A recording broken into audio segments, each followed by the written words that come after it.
Nuevamente, bienvenidos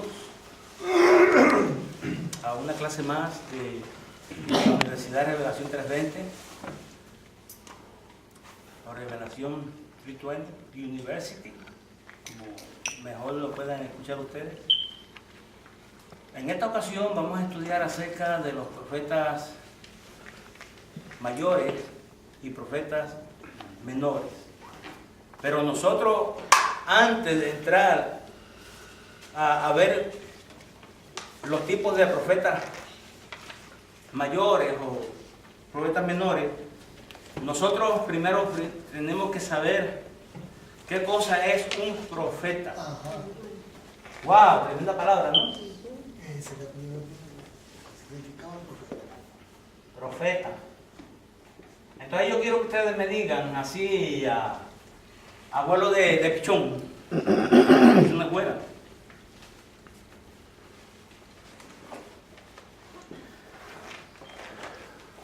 ¿Qué cosa es para ustedes un profeta? Alguien me diga rapidito. Así rápido.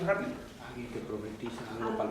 Ajá. Alguien que Dios le muestra algo que tiene que hacer, o sea, una palabra que viene para alguien. Una palabra que dice para la gente, pastor. Cualquiera que Dios le demuestre oráculos, Los oráculos oráculos para el pueblo, para el pueblo. para hablar al pueblo. Puede ser, sí. ¿Alguien más? Dios le da revelación a una persona por medio de un talento, de un don específico para tener una comunicación Dios con esa persona. Don, talento específico, dice la hermana Irma. ¿Alguien más tiene alguna otra opinión diferente, hermana Cindy? Messenger,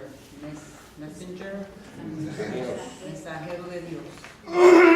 La hermana Cindy parece que dio un clavo. Es una palabra dada para que se necesite que se cumpla en el futuro. Ya. Pero un profeta es un mensajero. Es un, no vamos a decir mensajero de Dios, un mensajero. Es un mensajero. ¿Y un mensajero qué es lo que hace? Trae mensaje. Trae mensaje, ¿verdad que sí? Un mensajero trae mensaje. Como cuando a Job se le murieron los hijos, ¿qué pasó? ¿Vino qué? ¿Qué cosa vino? ¿Ah? ¿Quién vino? Vino un mensajero a decirle qué cosa. Lo que había pasado Lo que había pasado. Lo que estaba a sus hijos. A sus hijos, a sus animales. Todo. A sus animales, todo. Pero fíjate la distinción de ese mensajero, que él viene trayendo un mensaje, pero es un mensaje que está viendo, para traérselo a quien, a Job, de algo que vio. Pero hay otro tipo de mensajero que puede traer un mensaje que no ha visto absolutamente nada. Y trae el mensaje sin ver absolutamente nada, únicamente por lo que a lo mejor Dios le dijo, Sueño. por un sueño, como dice el hermano, por una visión que haya visto en el camino, un espejismo. ¿Ustedes me entienden? Y digo eso simplemente, digo eso de mensajero, porque de estos hay, ¿cuántos tipos hay de esos? ¿Alguien que me diga? El mensajero. Ajá. ¿Cuántos tipos? ¿Cuántos tipos de mensajeros hay? Según hay un bien, ¿qué también hay? Mal. ¿Hay un qué? Mal. ¿Y esos son cuántos? Dos. ¿Ustedes están viendo? O está O sea, el profeta verdadero y el profeta falso. Ahí está. Hay mensajeros que son profetas Verdadero, de verdad y otros que son profetas falso. falsos. ¿Ok?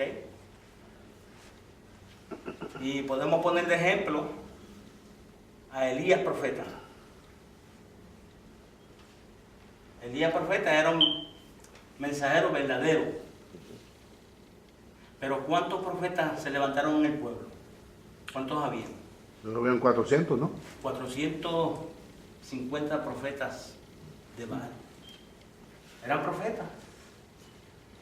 Y Elías le hizo un reto. ¿Por qué? Porque como ellos habían traído al pueblo a la adoración de un Dios falso, Los Baales. fueron los primeros que trajeron al pueblo la adoración de un Dios falso. Entonces Elías le hizo un reto. Bueno, hagan un altar. Construyan una. E imploren a su Dios. Hagan ¿cómo se dice? Culto. Rindan en culto para ver si bajando fuego del cielo, el sacrificio de ese altar que ustedes hacen es consumido por el fuego.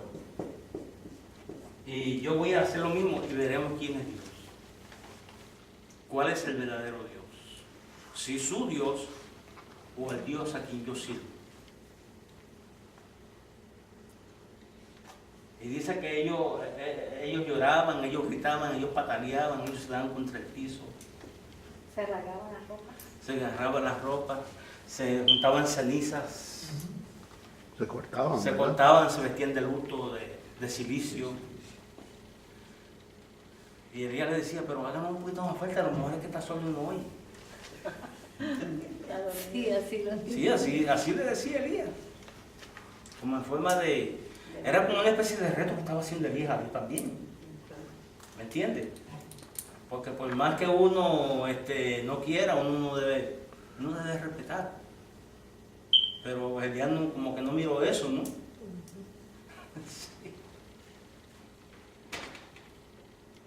Un poquito más fuerte le decía, a lo mejor está durmiendo, quién sabe. Y así le decía, y no pasó nada. Y él levantó con una piedra un altar y hizo así un sacrificio. El sacrificio que había elegido para Dios. Un cordero sin tacha, sin mancha, lo puso ahí. Le dijo, hagan zanja alrededor, una zanja alrededor del altar y echen agua. Y no viendo o quedando satisfecho del agua que le habían echado, no, eso es muy poca agua, tienen que echarle más agua. Dice que el agua en la zanja ya se desbordaba afuera, se salía del altar, de tanta agua que había. Y dice, oh Dios de Israel, yo sé que tú me escuchas. Y cayó fuego del cielo. Y hasta el agua que estaba en la zanja, se secó. De tal manera que la tierra quedó agrietada de tanto fuego que cogió la tierra ahí. Y los sacerdotes de Baal se inclinaron ante la presencia de Jehová, pero muy tarde, porque Elías acabó con todos ellos por el mandato de Jehová. Eso es ser un profeta de Dios. Ahora, para eso Elías tenía que tener ¿qué cosa? Una terrible comunión con el Dios celestial del cielo. Con el Dios vivo. ¿Ah? Relación. Una relación única y especial. Porque Dios, a él como profeta, Dios le dio poderes sobrenaturales. A Elías. Por eso cuando Jesús vino, que le preguntaban, que le decían, muchos dicen que quién eres tú. Unos dicen que tú eres Elías, el profeta. ¿Por qué mencionaron a Elías? Porque conocían a Elías, conocían las acciones de Elías, conocían los poderes de Elías, conocían la actitud de Elías, conocían. Entonces, uno dice que eres Elías. Otros dicen que eres uno de los profetas. Y vosotros, ¿quién decís que yo soy? Y allá se levantó Pedro y le dice, yo soy Jesús, ¿el hijo de quién? Del Dios viviente. Del Dios viviente. El hijo del que vive y reina por toda la eternidad.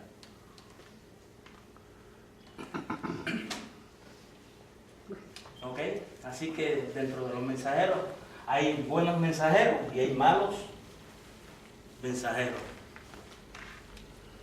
Y los buenos mensajeros que eran instruidos por Dios eran los que traían buen mensaje a un pueblo que desechaba, a un pueblo de duro cerviz, Cabeza dura. de cabeza hueca, de cabeza dura.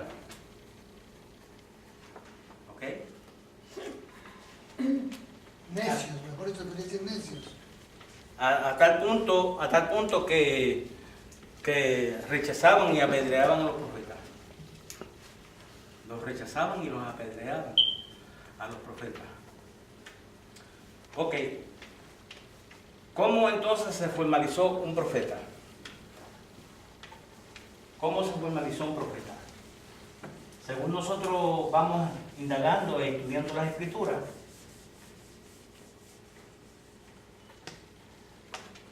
nosotros vamos a ver primeramente, después que el hombre cometió el pecado, una relación de Dios ¿con quién? ¿Con quién tenía una relación Dios después del hombre que cometió pecado? Con nadie. ¿Ah? Con nadie. No, él tenía una relación con alguien. Dios tenía una ¿Los relación. profetas?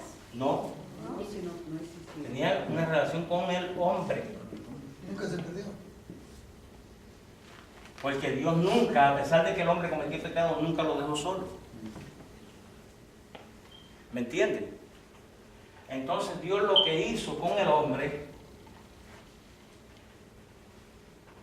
fue que le dio instrucción al hombre.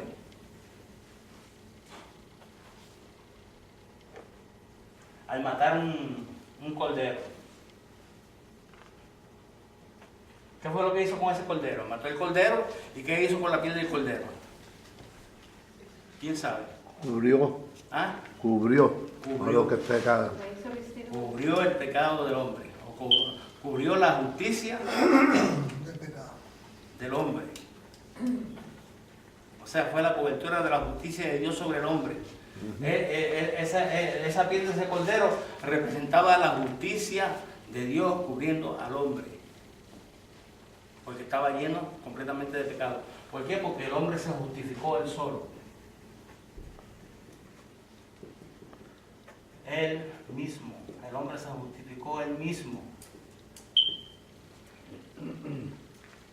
Ajá, dígale. Él hizo un pacto con el hombre. Hizo un pacto con el hombre. Ahí fue la primera vez que Dios establece un pacto con el hombre. Es la primera vez que Dios establece un pacto con el hombre. ¿Mediante cómo? ¿Ah? Pero esto es después de la caída, ¿verdad? Eso después de la caída. Ahora sí, pero ¿con quién? ¿Mediante cómo? ¿Cuándo es el pacto con el hombre? ¿Con quién?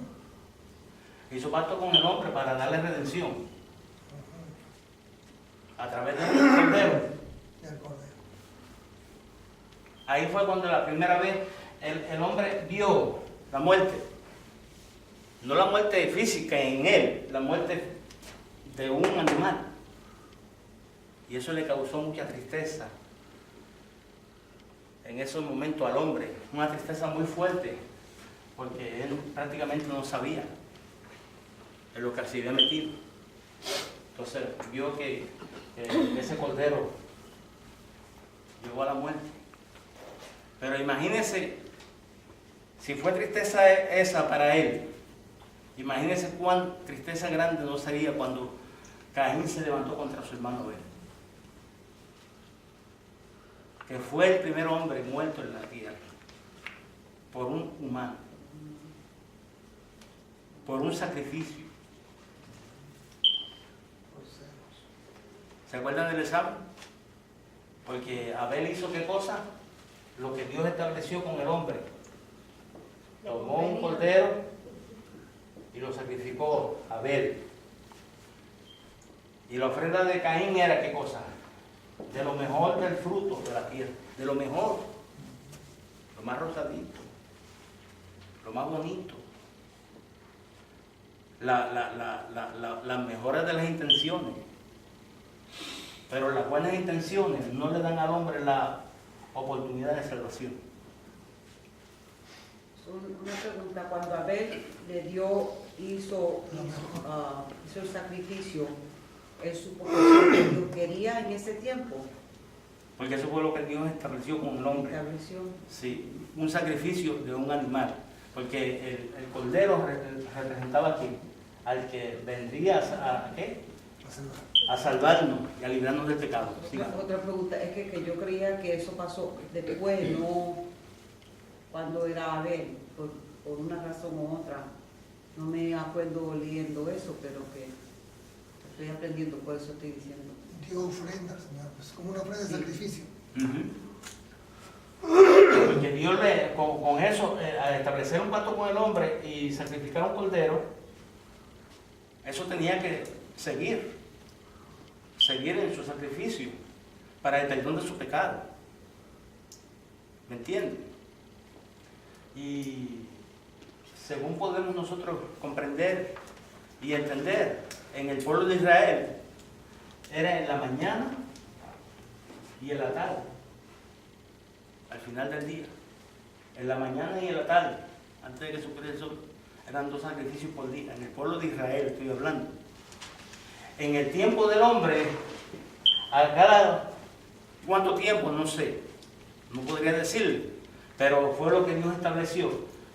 Entonces, Abel, en agradecimiento a lo que Dios le había entregado como pastor de ovejas, él hizo una ofrenda a Dios Altísimo, cogiendo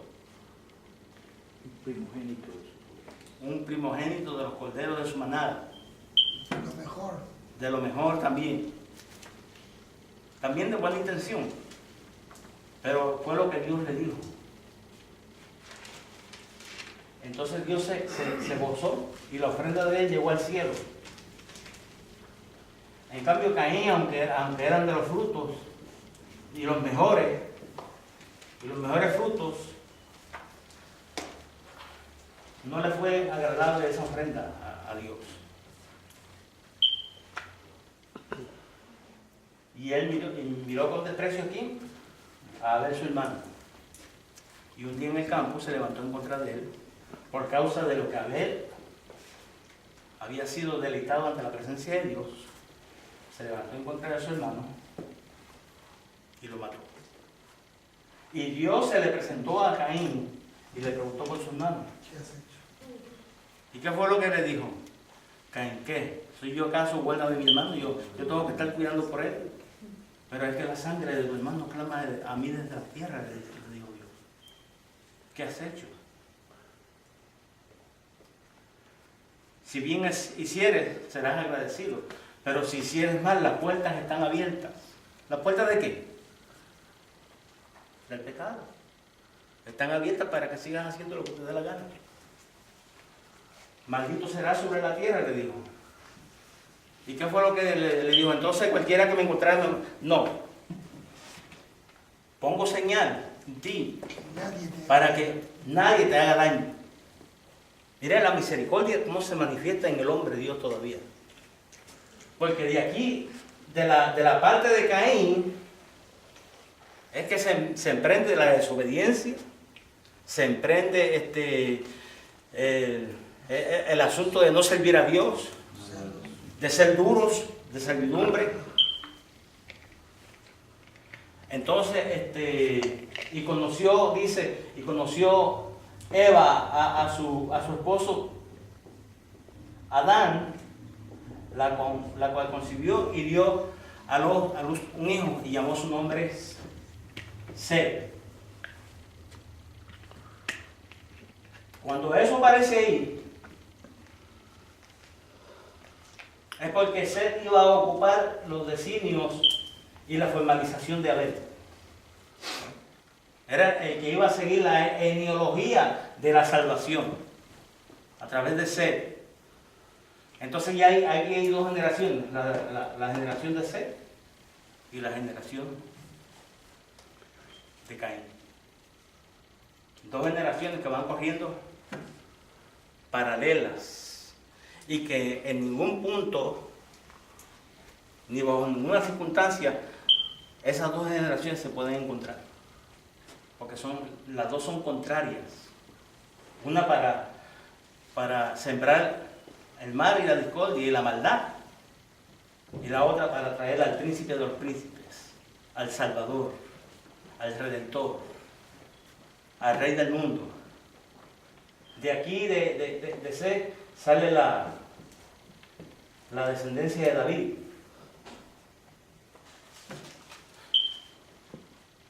Que viene de la tribu de Isaí, Sí. de la cual pertenece a la tribu de Judá, y de ahí saldría el Mesías como sumo sacerdote y príncipe de Dios. ¿Están entendiendo? ¿Alguna pregunta? Sí. Cuando Caín le daba la ofrenda a Dios, que eran los frutos, a Dios no le agradó eso porque él le daba la ofrenda como una obligación, o No, se la daba con buenas intenciones, también en agradecimiento sí. a lo que Dios le había entregado como frutos. Pero él de esos frutos, él podía hacer un intercambio con su hermano y Traer la ofrenda. traer la ofrenda requerida también. Oh, ya entendí. Ok. ¿Me entiendes? Sí, sí. Pero no, él quiso ser tan agradecido delante de Dios, tan buena intención que tuvo, que él quiso traer su propia ofrenda conforme a él, no conforme a lo que Dios había establecido. Ya había una condición como de rebeldía en ese momento ahí.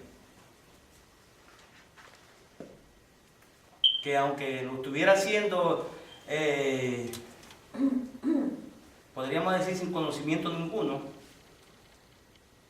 lo estaba haciendo con buenas intenciones, y de buenas intenciones está el mundo lleno. A veces se hacen donaciones y tocan trompetas. Gente de renombre, artistas de renombre. Mira lo que hice por este. Tocan trompeta. Y tocan trompeta a voz en cuello. ¿Entiendes? Esa retribución puede ser que le sirva para algo. Puede ser que tenga, como se dice, una especie de aceptación. Podría decir, por decir algo, con la humanidad. Pero eso no le va a dar retribución para ir, a menos que no se arrepienta. Y eso se lo puedo poner de ejemplo, el joven rico. El joven rico se le acercó a Jesús y le preguntó, ¿qué puedo hacer para ser salvo? Y Dios empezó a mencionarle los últimos 6 mandamientos.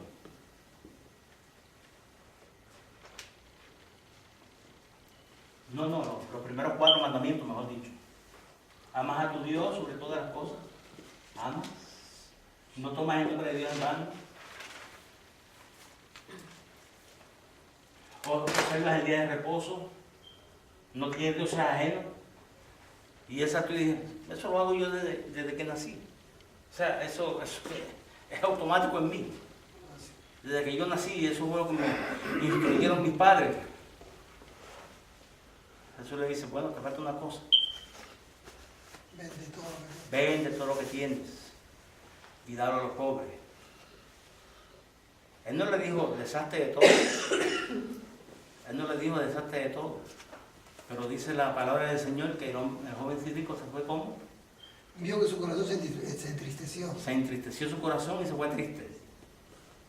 Pero no fue a hacer lo que Jesús le dijo. Vende todo lo que tiene y dalo a los pobres. ¿Me entiendes? O sea, Jesús lo que hizo con el joven rico fue Por lo menos haz esa buena intención. A ver si puedo hacer algo por ti. Esa fue la condición que le quiso demostrar Jesús en ese momento. Porque él amaba a Dios de todo corazón. No tenía Dios ajeno. No tomaba el nombre de Dios en vano. Y desde chiquito dice, desde muy pequeñito, mis padres me instruyeron en eso. Porque era judío. ¿Se acuerdan una vez? Y le voy a hacer la pregunta de nuevo. ¿A qué ustedes vienen a la iglesia? ¿Alguien? Prepararnos. ¿Ah? A prepararnos. A prepararnos, dice la hermana Irma. ¿Alguien tiene que decir algo más? Se dijo la vez pasada que a buscar la presencia de Dios. A buscar la presencia de Dios. Ah, eso sí. A buscar la presencia de Dios. Nosotros tenemos que venir, no a buscar ¿cómo se dice? Por decir algo, prosperidad. No es ni buscar siquiera sanidad para nadie tampoco. No es buscar absolutamente nada, es buscar simplemente la presencia, buscar el reino de Dios y su justicia y todas las demás cosas que serán añadidas. Todo lo demás será añadido. Entonces Jesús lo que estaba haciendo con el joven rico era eso, busca la presencia de Jehová. En otras palabras, vende todo lo que tiene y dáselo a los pobres. Nada más con él hacer la buena intención, hubiese recibido una gracia de parte de Dios, de parte de Jesús. La hubiese recibido. Pero ¿qué le costó decir a Jesús? Mejor es que pase un camelo por el ojo de una aguja que un rico entre al reino de los cielos. Y no quiso decir que los ricos se van a perder. No todo hay que hacer la voluntad de Dios y es rico. Porque acuérdense que Jesús fue enterrado con los ricos. Los ricos se dieron para enterrar a Jesús. Y en una tumba que nunca había sido usada o utilizada por absolutamente nadie, que estaba preparada para un multimillonario.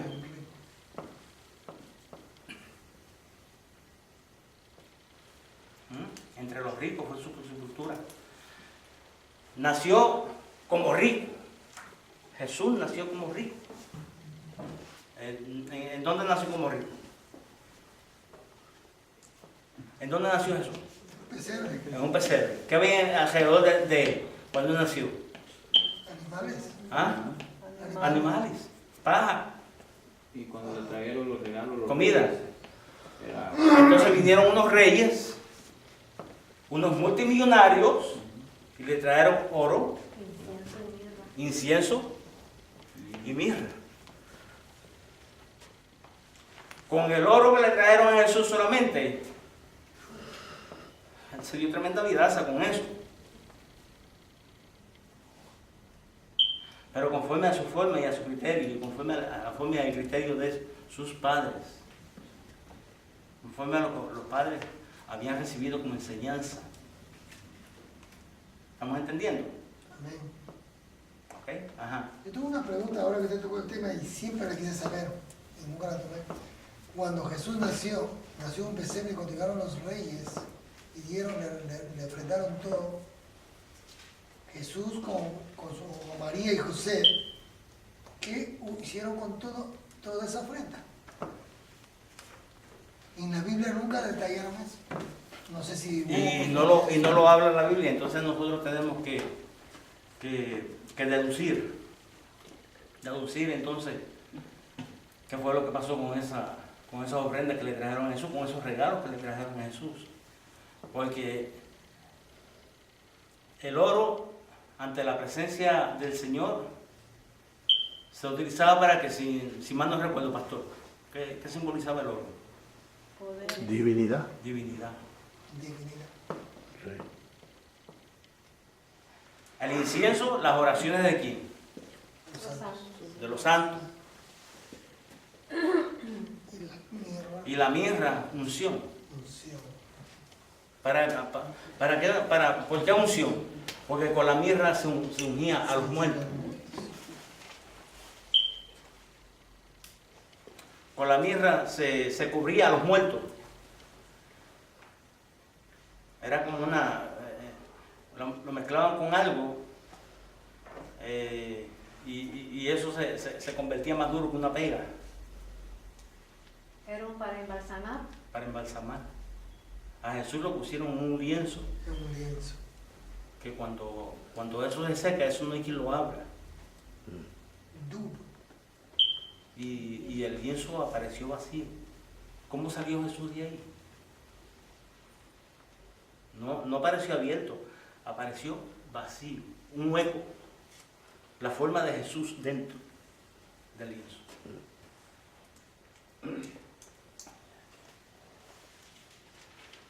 El doctor Monte le puede hablar un poquito más acerca de ese lienzo, cómo fue. Y la túnica que arropaban a Jesús, bien envolviditas, también aparecieron, bien dobladitas, como un simbolismo de orden. Pero Dios es un Dios de orden. Hermano. El ojo, ha venido, ¿cómo se dice español? El ojo de una aguja. Una de las clases que ustedes enseñaron, como está usted también, que nosotros tenemos que mirar el tiempo. En que se utilizaba. Y el haya venido, no una aguja. No. Una aguja de coser. Era un lugar que metían los camos para mountain. Y era duro para meterlo en ese lugar. Sí, porque si tú lo dices en un nido, es imposible. Era un camello en el ojo de una aguja. Lo que pasa es que para ese tiempo, en Jerusalén, después de la caída del sol, las puertas quedaban cerradas. Después de la caída del sol, del día de reposo. No mencionemos el día sábado, ahí no existe. Eso no existe ahí. Del día de reposo. Cuando venía el día de reposo, que había sido establecido en Israel, entonces las puertas de Jerusalén quedaban cerradas, pero en las puertas habían unas puertas pequeñitas, chiquititas, que apenas cabía un hombre agachándose. Y por ahí los mercaderes que llevaban tarde, que no podían entrar a la ciudad, pues pretendían Meterse por ahí. Por ahí a los camellos. Meterse. Y era imposible. Y meterse en los camellos. No era posible. Era duro. Era duro el camello por ahí. Pero viste las jorobas. Era duro. Entonces por eso Jesús decía que era mejor, era más fácil que entrara el camello por el ojo de una aguja que no un rico al reino de los cielos. Eso es lo que se cree. ¿Usted me entiende? Eso es algo alegórico que se habla y se dice que puede ser como que no puede ser. ¿Me entiende? Pero es lo más que se puede acercar por el tiempo y por las facilidades que esa gente, porque supuestamente estaba prohibido a cualquier israelita en día de reposo que estuviera fuera entrar adentro de la ciudad. Estaba prohibido totalmente. Así que, pero los más, se hacían los más, ¿cómo se dice? Los más listos, como sabían que iban a llegar tarde, pues, ahí vamos a meterlo por esa puerta a ver si podemos entrar allá adentro, porque no podemos dejar toda esta mercancía acá afuera. ¿Usted me entiende? Yo juraba que era una aguja. Sí. Todo el mundo dice que es una aguja. Si lo hablamos en este tiempo, pues entonces es una aguja de coser con un poco de hilo, una agujita así chiquitita. Que es duro también meter una hebrita de hilo por ahí. Mira, yo he estado casi media hora con una cosa de tierra. Sí, hermano. Ahora yo quiero saber la conexión de lo que tú estás hablando con los profetas, porque de Sí, verdad yo también, Sí, porque sí. tú dejaste los profetas allá en la luna y pasaste por aquí y no me dejaste ver eso. Por eso es que yo quiero que ustedes aprendan. Yo quiero que ustedes aprendan esto. Cuando se hace esa conexión es porque una cosa me está llevando Ok, pues eso es lo que queremos saber. a la otra. Una cosa me está llevando a la otra. Entonces, si nosotros podemos entonces venir a hacer el análisis y el repaso, vamos a caer nuevamente entonces de que esto nos va a llevar al sentido de que verdaderamente estamos hablando verdaderamente de lo que es un profeta de Dios. ¿Ustedes entienden? Ahora, la pregunta que yo les hago ahorita, después de que ya hemos visto, porque son ejemplos que yo estoy poniendo, para que nosotros sepamos por dónde es que los hombres de Dios estaban metiendo para poder llegar al conocimiento de la salvación. Ahora, la pregunta que yo les hago a ustedes es, Lucas 16:16. ¿Alguien que me lo busque?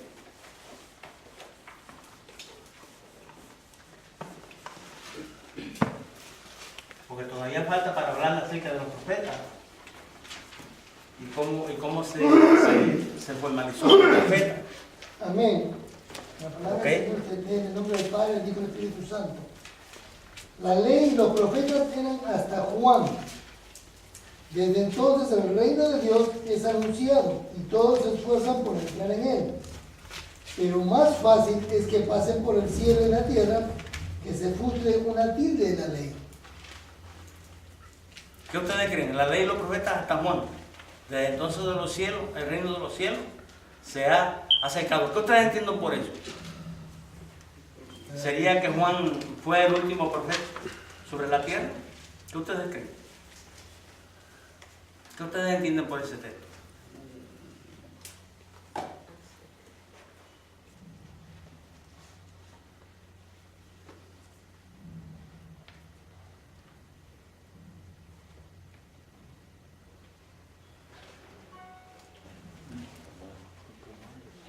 Dice como 16:16, Luke. comenzó desde Oh, Juan. 16.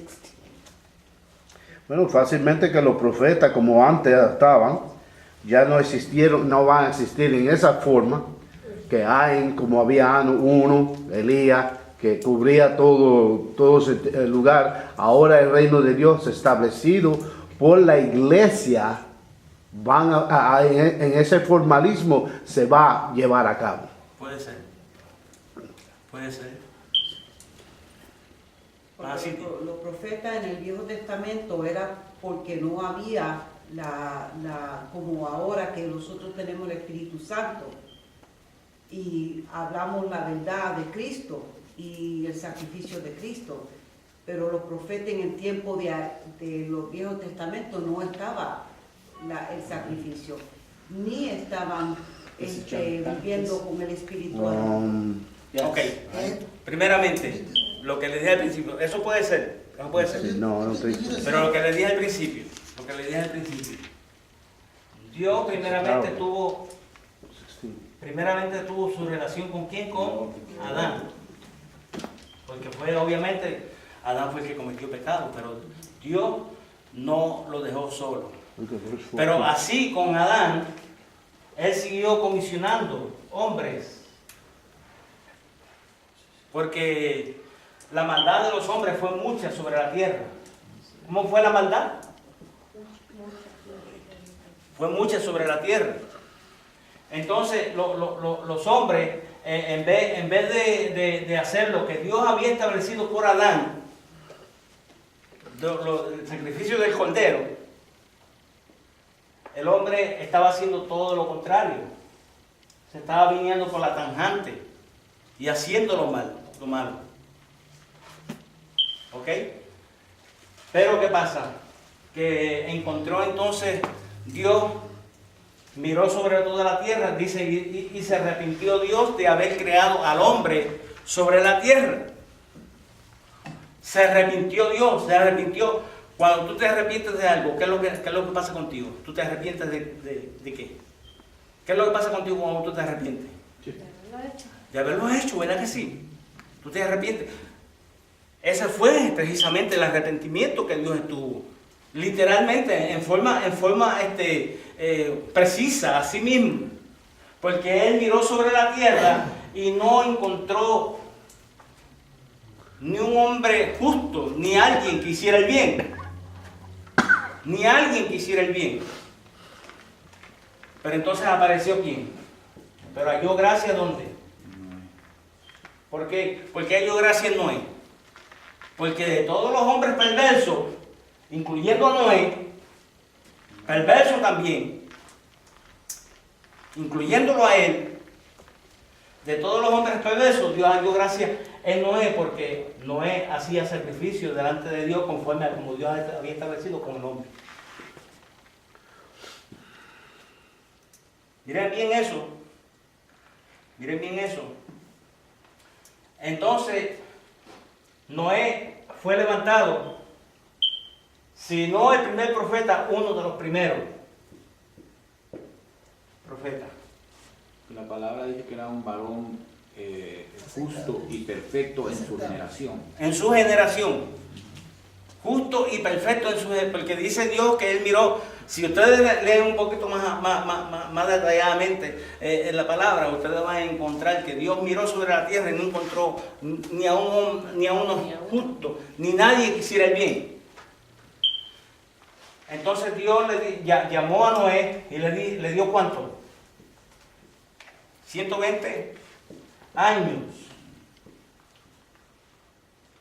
a esa generación, de los cuales 120 años le dijo: hazte un arca de madera de estín y calefatéatela de 3 pisos, de altura, anchura y de grosor te harás el arca. Todas las medidas se las dio. Todas las medidas se las dio. Y Noé comenzó a hacer un arca. Y empezaron viendo a Noé como que estaba ¿qué? Loco.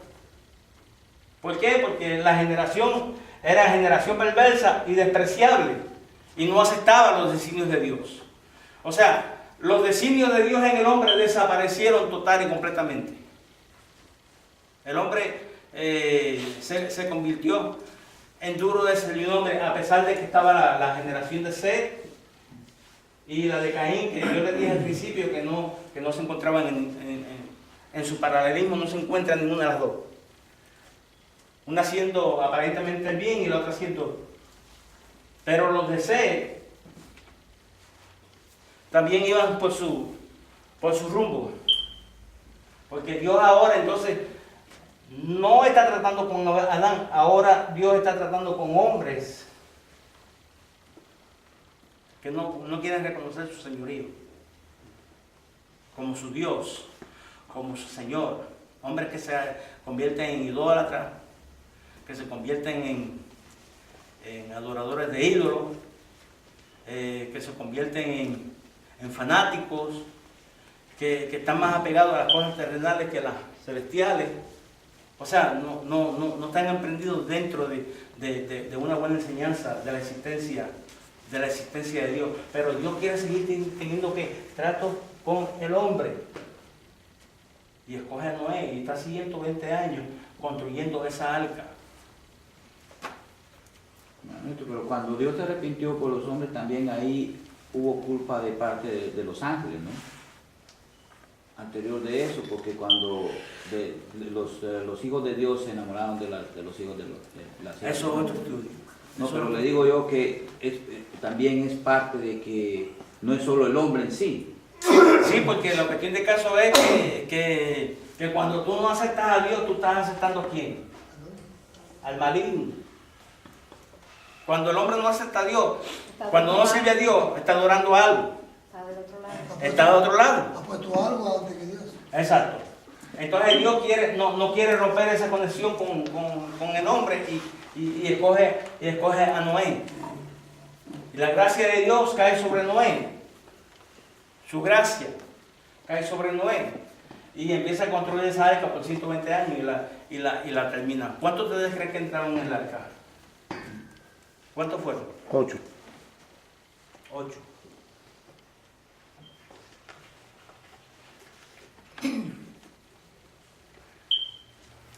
Con eso le podría decir entonces que 6 días le dio Dios al hombre y un 7º para él reposar. Pero el 8 para salvar a su pueblo. El 8º día para salvar a su pueblo. Ese 8 que está ahí, esas 8 personas que entraron ahí en el arca, hermanos, esas 8 personas que entraron ahí en el arca, era Dios salvando a una generación que se había de formar completamente nueva para seguir dentro de la genealogía de la salvación.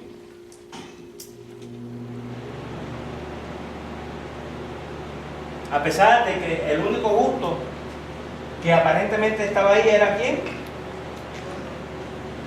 Noah, como dice la hermana Cindy. El único, Noé. Porque los otros 8 entraron ¿por quién? ¿Por quién entraron? ¿Por la misericordia de quién? De Noé. No entraron porque tenían que entrar ahí al arca. Pero Noé, su salvador, a los 7. Y él constituido como el 8 para salvar, para que en esos 8º momentos, bueno, en esas 8 personas se salvaba toda una generación. 40 días y 40 noches tuvieron las aguas sobre la tierra en el diluvio. A los 150 días del mes,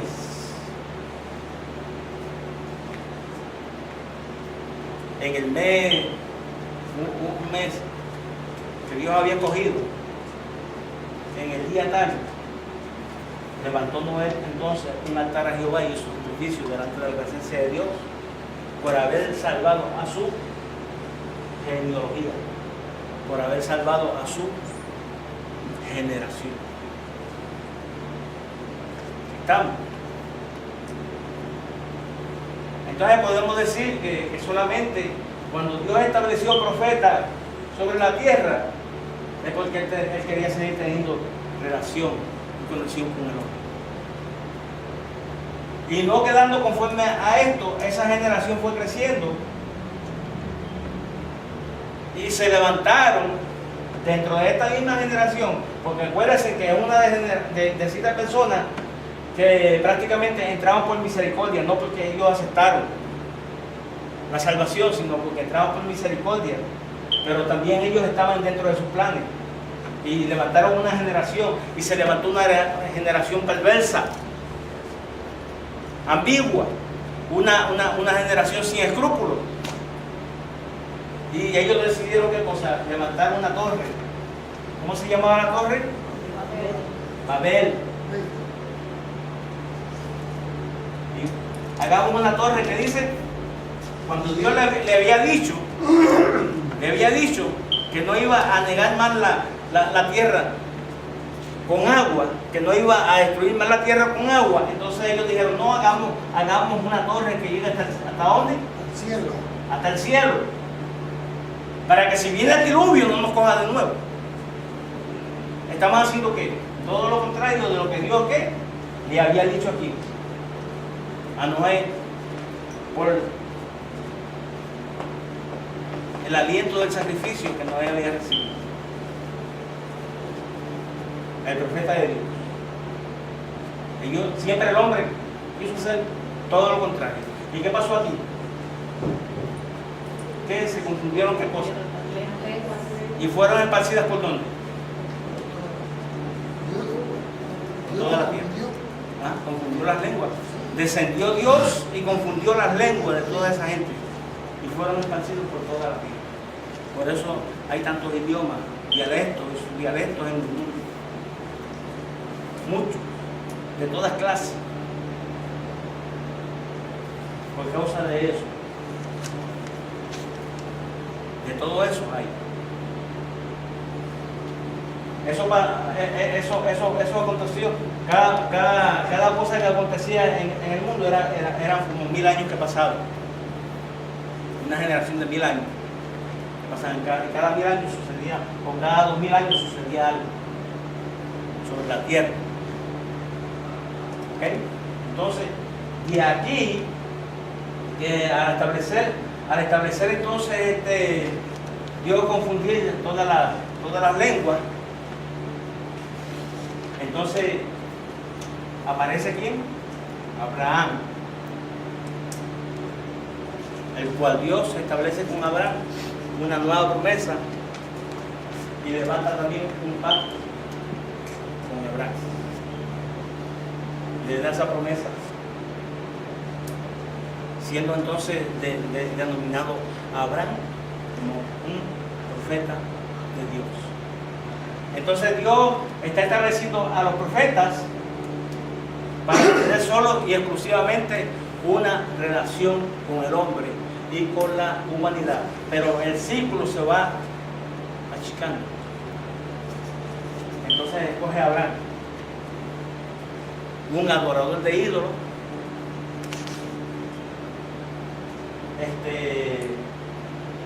de Ur de los Caldeos, en fin, Adán tenía toda clase de podríamos decir, de conocimiento de lo que puede ser una religión más, dentro de las muchas religiones que se pudieron formar. Okay, ahí está Abraham, entonces Dios se encuentra con Abraham y le hace una promesa y lo lleva como profeta de Dios para hacer de Abraham una gran nación, la cual constituye como ¿qué? Como su pueblo. Ahora hay un ¿qué? Dios va estableciendo un pueblo para él, para que ese pueblo haga y cumpla lo que se formalizó. Más pequeño, ya no es más con la humanidad, sino ya es con un poquito más reducido, más pequeño. ¿Ustedes me entienden? Pero esa era la condición que tenía Dios para con el profeta, tratar directamente con el hombre. Por eso la palabra del Señor dice en alguna parte de la Biblia que Dios no hace absolutamente nada sin que antes lo presente con sus siervos, los profetas. Y todo lo que hizo Dios sobre esto, primeramente Él le avisó a los profetas. De aquí vamos a seguir entonces viendo en Abraham los siguientes acontecimientos de cómo es que surge Abraham, Isaac, Jacob y José. Y de José surge también Moisés. Todos como profetas de Dios. Ustedes van creciendo los profetas, se van formalizando los profetas dentro de la existencia de Dios para darle salvación al hombre. Ustedes están mirando eso, Dios tratando con el hombre a través de un profeta, y todo el tiempo ha sido así. La semana que viene vamos a ver quién fue dentro del pueblo de Israel el primer profeta escogido por Dios para el pueblo. ¿Ok? Hasta aquí la clase. El Señor le continúe bendiciendo. Paz.